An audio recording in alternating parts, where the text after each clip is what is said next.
Hello? Parang malungkot yung ay.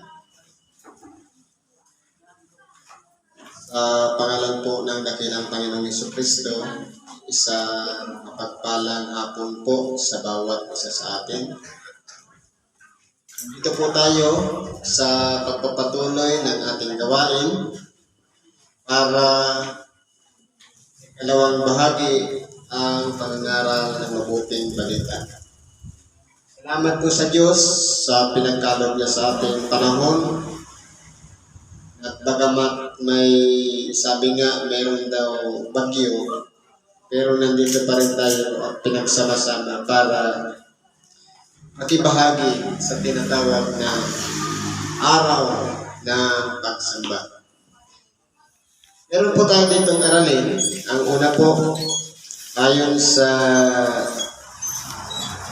ulat ni Apostol Pablo sa mga taga-Hebreo, Kapitulo 5, versikulo 1 hanggang sa 10.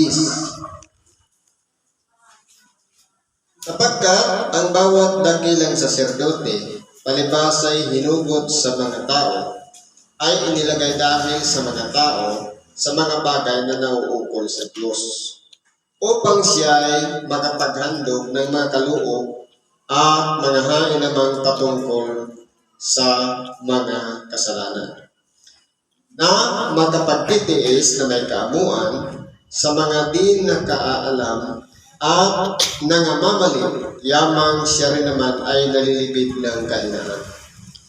At dahil dito ay nararapat siyang maghandog dahil sa mga kasalanan, at hindi lamang patungkol sa mga tao, kundi naman sa kanyang sarili. At sino man ay hindi tumatanggap sa kanyang sarili ng karangalan ito, liban na kung tawagin siya ng Diyos na gaya ni Aaron. Ngayon po, kung pag-aaralan natin, ang kalagayan ng pagkasaserdote ay mula po sa mga tao, pumili ang Diyos at hinirang para maging saserdote. Pero dahil nga ang tao ay may kahinaan, bagamat siya nahirang para maging saserdote, pero mayroon pa rin kahinaan at nangagkakamali. Kaya bagamat meron sa kanyang bahagi ng tungkulin ang pag-aalay o paghahandog ng mga kaloob para sa mga tao, dahil nga sa siya'y sinugo ng Diyos, ay kinakailangan din naman ihandog niya rin ang para sa kanyang sarili. Sapagkat po, tunay nga po na sa kalagayan ng mga saserdote na nangangkakamali rin. Halimbawa, kagaya natin, pagamat tayo ay hinirang para mangalaga ng isang kawan o para mamuno ng isang grupo ng mananampalataya, bagamat tayo galing sa mga tao na pinili ng Diyos at pinagkalooban niyang mamuno, at dahil nga sa tayo ay katulad din naman ng mga tao na pinamumunuan na may kahinaan, kaya po ang pagkahandog ay hindi lamang para doon sa mga tao na pinagkatiwala, kundi kasama na rin ang sarili ng naghahandog. Kumbaga, yung mga nagbibigay ng kaloob o mga handog na dapat ang saserdote ang gagawin niya yun. Pero, sa kabila nun, maghahandog din naman siya para sa kanyang sarili, sapagkat mas mabigat po ang hatol doon sa may katungkulan ng pagkasaserdote. Ganyan po ang magiging kalagayan niyan. Kaya po, bagamat ang saserdote o nangunguna sa kawan ng Diyos ay nagkakamali, kinakailangan din kumbaga makasama doon sa mga tao na, kasi yung paghahandog kasi noon, Sa bawat pagkakasala ng mga tao, may mga katumbas yan ng mga handog ayon sa mga palatuntunan na isinulat ni Moises. Ayon sa mga tagubili ng Diyos para mabawi o mapatawad ang pagkakasala ng tao. Pero pasabi dito, ngayon din, si Kristo man ay hindi nagmapuri sa kanyang sarili upang maging dakilang saserdote, kundi iyaong sa kanya na nagsabi, ikaw ay aking anak, ikaw ay aking naging anak ngayon, gaya rin naman ng sinasabi niya sa ibang dako, ikaw ay saserdote magpakailanman ayon sa pagkasaserdote ni Melchizedek. Ngayon, kung tatanungin po natin, magmula ka sa mga banal na kasulatan, siguro nabasa na natin ang kwento tungkol kay Melchizedek. Ito'y hari ng Salem na walang pasimula at wala rin namang naging hangganan ng kanyang buhay. Na ito, kumbaga, nung panahon ni Abraham, ito'y parang bigla na lang lumutang ng walang pasimula at hindi nalalaman kung saan naparoon. Kaya po, kung tatanungin natin ang ating sarili, o pag-aaralan natin ang mga mensahe ng banal na kasulatan, lalong-lalo na yung mga unang tipan, kung paano ang Diyos ay nakipagtipan sa mga tao sa pamamagitan ng mga propeta, sa pamamagitan ng mga saserdote. Pero dahil nga ang tao ay sadyang matitigas ang ulo, kaya po nais ng Diyos na mapabuti ang kalagayan ng tao. Kaya ibinigay niya ang mga kautusan. At ganun din ang mga kahatulan sa lahat ng mga tao na nagkakasala. Pero po pagdating ni Kristo, kahit siya po ay hindi nagmapuri sa kanyang sarili, hindi niya inari ang isang bagay na dapat panangnan niya ang pagkapantay niya sa Diyos, kundi hinubad niya ito. Sa makatuwid, nabuhay siya dito sa ibabaw ng lupa, katulad ng isang alipin na naging masunurin sa kamatayan. Na kahit alam na ng ating dakilang Panginoon ang kanyang mga dadanasin, sa kabila ng mga isinulat patungkol sa kanyang mga gagawin dito sa ibabaw ng lupa, kaya po siya sinugo para tuparin ang lahat ng mga inihula ng mga propeta patungkol sa kanya. Kaya po, ang ating dakilang Panginoon ay naging dakilang saserdote. Kung mapapansin natin, sa pagkasaserdote ng unang panahon, merong saserdote at meron naman dakilang saserdote. Ang saserdote, ang tungkulin niya mag-alay ng handog. Ang dakilang saserdote, siyang nangunguna sa bawat maghahandog. Na kumbaga, halimhinan po yan. Minsan, 7 grupo o kung ilang grupo na magkakaloob ng mga hain. Kung maalala natin ang kwento doon sa naging ama ni Juan Bautista, si Zacarias. Dahil ang mga saserdote noon, kumbaga, kanya-kanyang tuka sa bawat buwan ng paghahandog. Ibig sabihin, hindi po sila permanente sa templo para sa gawain. Kundi, kumbaga may cycle, sa bawat ikapitong buwan doon ka, at pagkatapos doon, iba na naman na grupo ang maghahandog. Ganyan po ang cycle niyan. Pero po, ang ating dakilang Panginoon, tinawag na naging dakilang saserdote na minsan lamang pumasok sa dakong kabanal-banalan.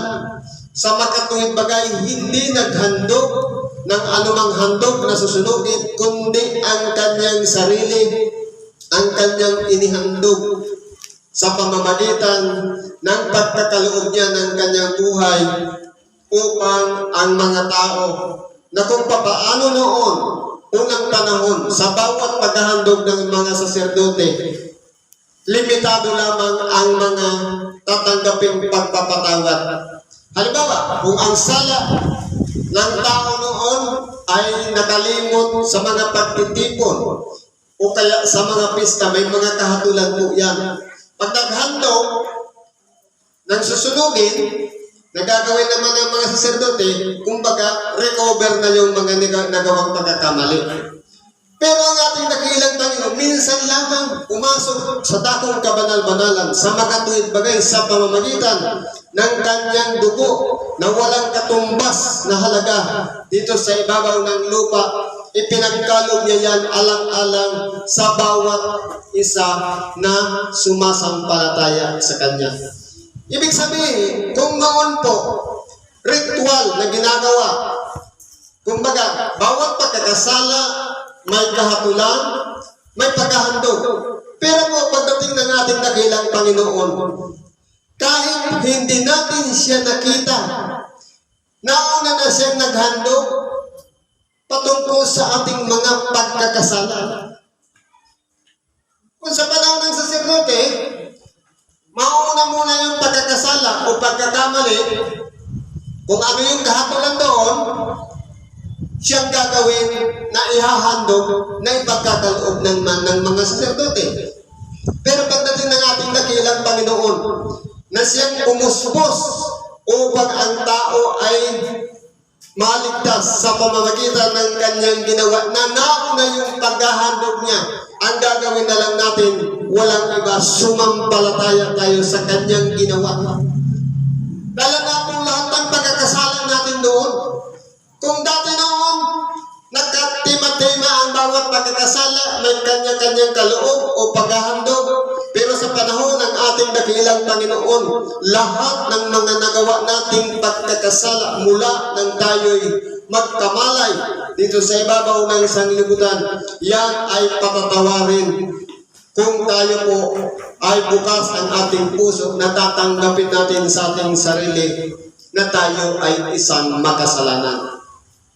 Sa makatuwid, kung ang tao ay nagkakamali, nagkakasala, at hindi pa natin nalalaman na yun pala ay kasalanan, sabi ng ating dakilang Panginoon nung siya'y dumipa sa krus ng Kalbaryo, Ama, patawarin mo sila sapagkat hindi nila nalalaman ang kanilang ginagawa. Ibig sabihin, sakop ng pagpapatawad na sinigaw ng ating dakilang Panginoon doon sa ibabaw ng krus. Yung mga tao na hindi pa nakakaalam na ang kanilang ginagawa pala ay pagkakasala. Pero kung tayo po alam na natin na ang mga gawa ng kasamaan at ng kabutihan at nagpatuloy pa rin tayo sa kasamaan, sabi nga, kung sinasadya natin ang ating mga pagkakasala, ay wala nang natitira pang hain patungkol sa mga kasalanan. Sa makatuwid, hindi na maaaring bumalik si Kristo upang ialay muli ang kanyang buhay para ibako sa krus, sapagkat talastas na ng bawat isa sa atin. O nauunawaan na natin ang ating mga ginagawa ay sinasadya na sa makatuwid, hindi na tayo sakop ng kapatawaran na inihingi o isinigaw ng ating dakilang Panginoon nung siya'y nakabayubay sa krus ng Kalbaryo. Sapagkat ang tao po minsan nagdadahilan, minsan nangangatwiran na magpatuloy lang nga tayo ng pagkakasala sapagkat si Kristo'y naparito para sa mga makasalanan. Ang sakop lamang po nun, yung mga hindi pa nakakakilala ng kanilang mga ginagawang pagkakasala o mga pagkakamali. Kaya po, tinuturuan tayo dito sa pamamagitan ng banal na kasulatan na minsan lamang ang ating dakilang Panginoon nagkaloob ng kanyang sarili sa krus ng Kalbaryo at hindi na yun maaaring maulit-ulit. Sapagkat wala nang hula, ni bagong hula patungkol sa muling pagbabalik ng ating dakilang Panginoon para magpapako muli sa krus. Kundi sa kanyang pagbabalik, walang iba darating na tayo sa tinatawag na paghuhukom. Kaya po, kung ang inaasahan natin, magpapatuloy lang tayo sa pagkakasala, wala pong mangyayari sa atin. Kaya kinakailangan po maunawaan ng bawat isa sa atin na kaya nga pa rito ang ating dakilang Panginoon dahil sa mga inihula sa Kanya ng mga propeta. At dahil sa mga hulang yun, ito'y Kanyang tinupad at isinagawa. Bagamat mahirap katulad sa buhay natin. Minsan kapag nararanasan natin lailin tayo ng ating kapwa, makakarinig tayo ng masasama sa pandinig natin sa ating mga tainga. Hindi baga sumasagot na tayo.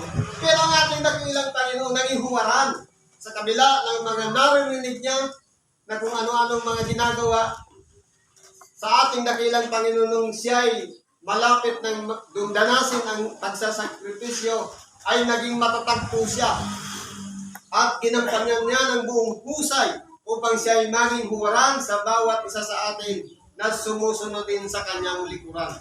Sa pagkatuwid, magagawa rin natin ang tayo'y magtiis ng mga paghihirap na dinadanas natin dito sa ibabaw ng sanlibutan. Magagawa rin natin na tayo'y magpatuloy sa kabila ng mga kabigatan na dinaranas ng ating mga buhay sapagkat meron siyang Espiritu Santo sa makatuwid bagay. Siyang tumutulong sa bawat isa sa atin upang tayo'y maging malakas at magpatuloy at hindi tayo manghimagod sa paggawa ng mabuti. Lalong-lalo na kung tayo'y nagpapakita na maging huwaran din sa ating mga kapwa. Kung titingnan po natin, yung sinasabi, ibigin natin ang ating mga kaaway. Mahirap pong gawin yun.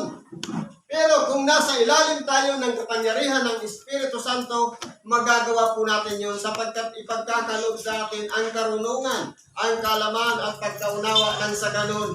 Makikita natin sa ating sarili na tayo gumagawa ng mabuti at yung mga gumagawa ng masama sa atin ay magiging kahabag-habag sa magkatuwid. Maaawa tayo sa Kanya at ipapanalangin natin, lalong-lalo na yung mga nagpaparatang sa atin na itinuturing tayong mga kaaway. Kaya po, sa pag-aaral ng banal na kasulatan, napakahalaga po na dapat maunawaan natin na kung noong unang panahon ang mga saserdote ay nag-aalay para sa kasalanan, si Kristo man ay nag-alay rin minsan para sa mga kasalanan ng lahat, hindi po para sa kanyang sarili. Pero bagamat siya ay walang sala, hindi siya nagmapuri sa kanyang sarili. Sapagkat kahit siya man ay nag-iingat sa kanyang sarili, baka hindi niya bagampanan ang pagtubos ng kasalanan ng tao kung siya rin naman ay nagkamali. Kaya po, sinikap ng ating dakilang Panginoon, sumunod siya ng buong husay at hindi siya pinabayaan ng kanyang ama hanggang sa magawa niya lahat ng nakahula patungkol sa kanya. Kaya ano po, bakit tinawag na maging dakilang saserdote ang ating dakilang Panginoon? Nung sabihin sa kanya, ikaw ay aking anak. Ikaw ay aking naging anak ngayon. Sa papaanong paraan? Sa pamamagitan ng pagsusunod sa kalooban ng Ama. Dapat ganun din naman tayo. Dati, mga alipin tayo ng pagkakasala. Dati, hindi natin nalalaman ang ginagawa o ipinasusunod ng ating dakilang Panginoon. Subalit, nung tayo nagpasakop sa Kanya sa pamamagitan ng ating pagsisisi at pagbabalik loob sa Diyos at tayo naging isang tagasunod, kinakailangan ang gagawin natin walang iba, yung sumunod talaga, hindi yung sumuway.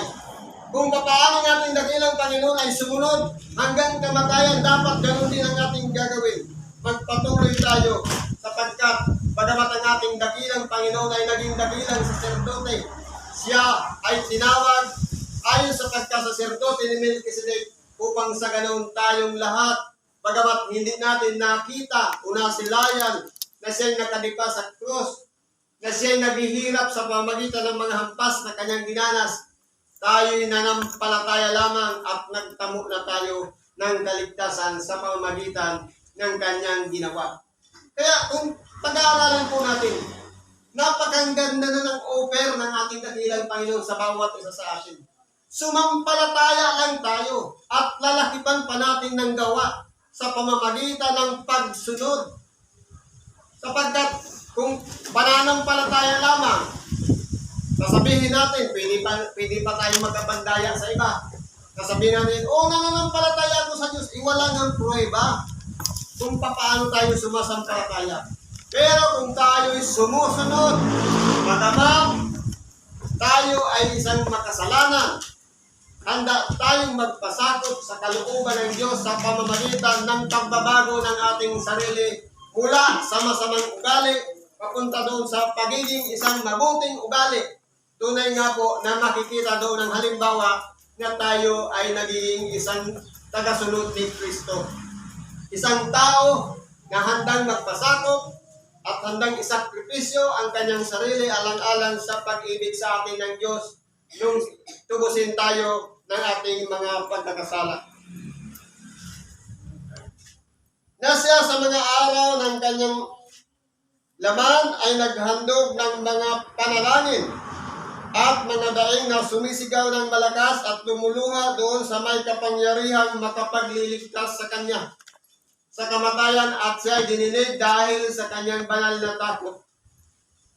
Bagamat siya anak, gayon may natuto ng pagtalima sa pamamagitan ng mga bagay na kanyang tiniis.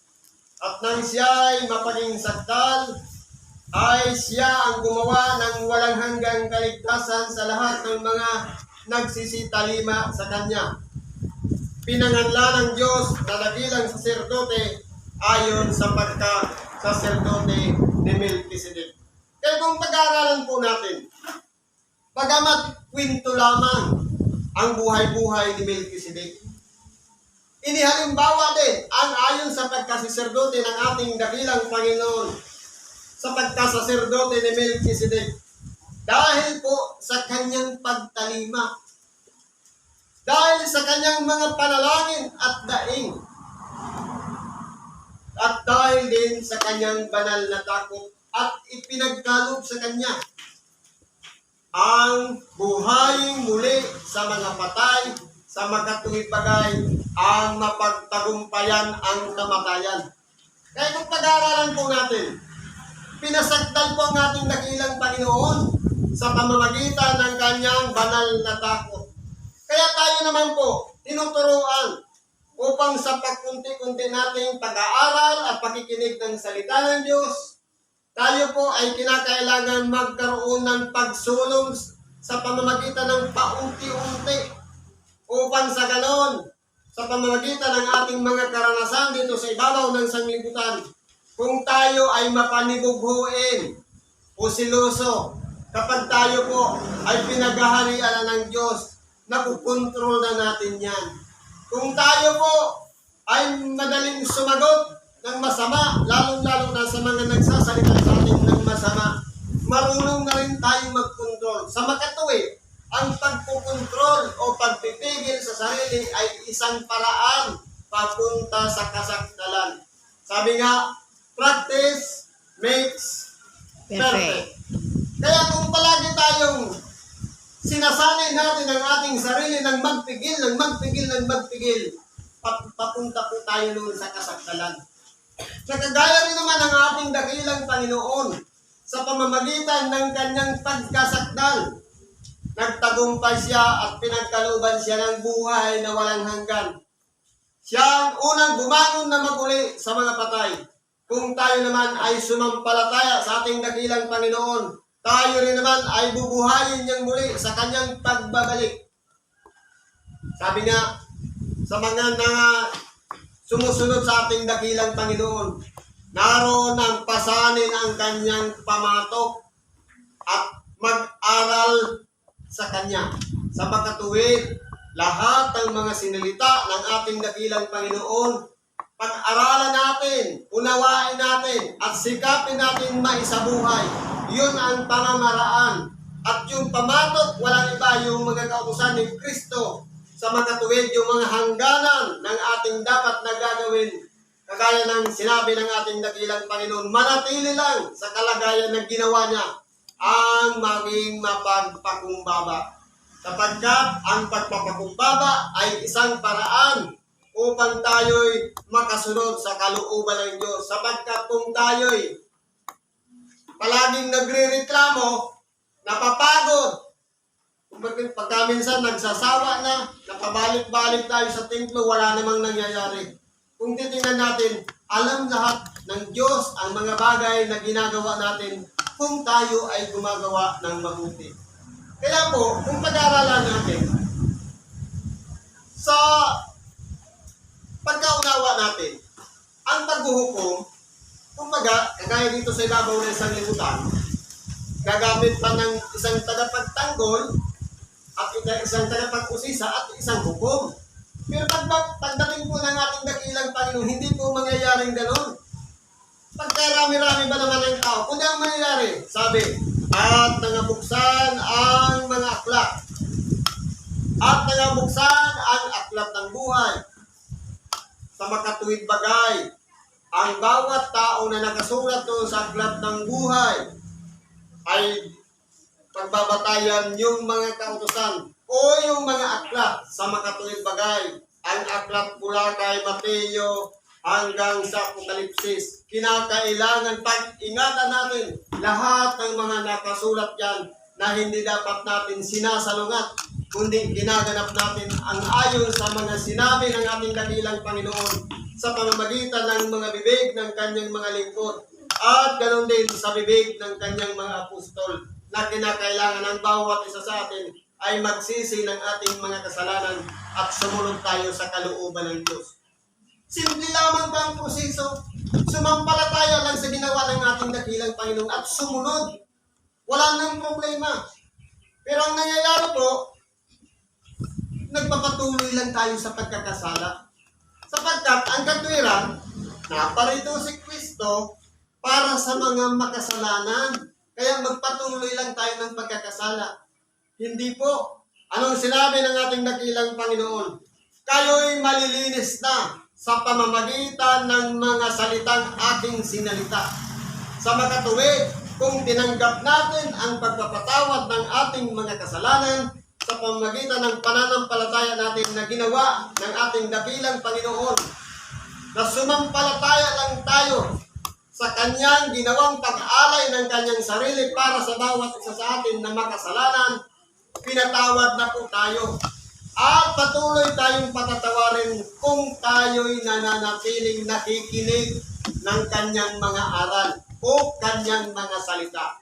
Malilinisan po ang ating kalooban, ang ating diwa at pag-iisip. Kaya tungkulin natin ang mga pagtitipon, lalong-lalo ng araw ng pagsamba na huwag natin kaliligtaan ang makinig ng Ebanghelyo. Yun po ang pinaka-importante sa bawat isa sa atin. Sa magkatuwid, ang tao, yun lang ang proseso para matanggap din natin ang pamamaraan o ginawa ng Diyos sa ating dakilang Panginoon ang pagkalooban ng buhay na walang hanggan. Nandiyan na yung sistema. Gagawin na lang natin. Pero pagka minsan, natatalo yung ating puso nitong ating utak. Kaya bakit pinili ng Diyos na manahan siya sa kaloob-looban ng ating mga puso at hindi sa utak? Sapagkat ang sa utak, nandoon yung kapalaluan, kataasan, pagmamalaki, pagmamapuri. Pero dito sa ating puso, nandoon ang tinatawag na pag-ibig na handang isakripisyo ang lahat alang-alang sa pag-ibig ng Diyos. Nahanda tayong makiramay sa ating kapwa alang-alang sa kalooban ng Diyos. Kaya po, kung tayo po ay patuloy na nakikinig ng mabuting balita o Ebanghelyo at sinisikap natin sa araw-araw na ito'y ginagawa at nagpapatuloy tayo at hindi tayo nagsasawa at o nanghihimagod man, kundi nga po natatanggapin din natin ang kaloob na buhay na walang hanggan. Pero kinakailangan po tayo ay manatili sa pamamagitan ng kanyang Ebanghelyo. Sapagkat baka madaya tayo sa pamamagitan ng daya ng kasalanan na pagkaminsan pa-easy-easy lang tayo. Baka matulad tayo doon sa 5 dalaga na hindi naging handa ng kanilang sarili, kundi dumating na ang nobyo, pa-easy-easy lang hanggang sa pinapasok na, nung pumatok, hindi na makapasok. Kaya po, sa buhay natin dito sa ibabaw ng sanglibutan, isipin natin ang mga bagay patungkol doon sa mga bagay na hinaharap ang buhay natin sa spiritual na kalagayan, ang makasama natin ang Diyos at si Kristo doon sa kanyang kaluwalhatian. Hanggang dito na lang siguro ang ating pakikibahagi. Salamat sa Diyos at pagpalain tayo. Ano man ang ating mga karaingan, kahilingan, problema man yan, o mapabuti ang ating mga kalusugan, mga kasagutan ng ating mga hinihingi sa Diyos. Unang-una po, hanapin muna natin siya sa ating puso. Kapag nasumpungan natin, ang lahat ng ating mga hiningi ay bonus na lang o pawang idaragdag sa iyo. Sa makatuwid, hanapin muna natin siya dito. Lahat ng hinihingi natin ipagkakalagdag sa atin. Salamat at mapagpalang hapon sa bawat isa.